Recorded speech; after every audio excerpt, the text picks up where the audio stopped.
Vanessa. Now, we'll just move to free speech, or at least something that's being hailed as a case about free speech. And this is the news that the Office for Students has handed down a fine of £585,000 to the University of Sussex for apparently infringing free speech. Now, they said back in 2021, when the investigation began, that the investigation is focused on whether or not the university has met its obligations for academic freedom and freedom of speech within the law for all students and staff, whatever their views. And they go on to say that students are entitled to be taught by academic staff with a wide range of views and who can freely express lawful views, no matter how controversial they are, without fear of losing their jobs or privileges. All students and staff are also entitled to the protections offered by equality legislation, and these must extend to all protected characteristics, including philosophical beliefs. Well, the range of interviews that Diane has been running, I think, would contradict that statement insofar as academics who've spoken out are actually concerned. But at the heart of this is that the University of Sussex was said to have promoted transgender ideology with a policy requirement to, quote, positively represent trans people, end quote, and a prohibition on what was described as transphobic propaganda. Now, this has been effectively rebutted to a certain extent by Sasha Rosnell, the Vice-Chancellor, who has written an article here at Politics Home.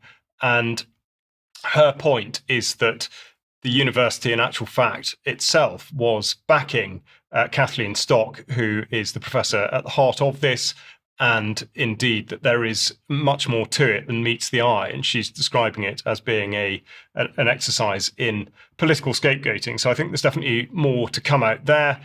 With regard to how this has actually affected the university itself, or indeed what the mood is there, this is taken from the Student Union website and their gender inclusive language policy, and they say, to quote from their policy, pronouns must be stated at the beginning of every meeting, even if they've been stated at previous meetings. Gender neutral language must be used where an individual's pronouns are not known. So the student body very much minded towards a position that meant that Kathleen Stock and indeed her views and indeed her writings were not going to be tolerated. And Kathleen Stock herself, a tweet or her Twitter account shown on screen there, who's also a contributing editor to Unheard, has said that she will be writing about this in due course, in effect to set the record straight. There seems to be much more to it than meets the eye, not least because the investigation took over 3 years and a lot of the process that should have been followed wasn't. So this will be one to follow. So whilst on the surface, this does appear to be about free speech, there may well be other issues at play. So it might not be, or rather it could be a little bit too early to chalk it up as a victory for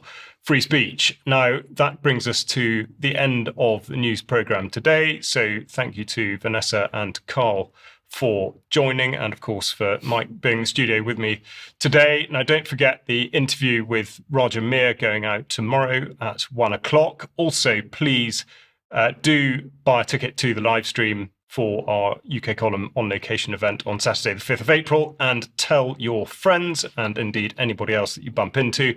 And otherwise, we will look forward to seeing you at 1:00 on Friday, unless you're a UK Column member, in which case please hang around for extra in 10 minutes or so. Thank you very much. Bye-bye. Bye.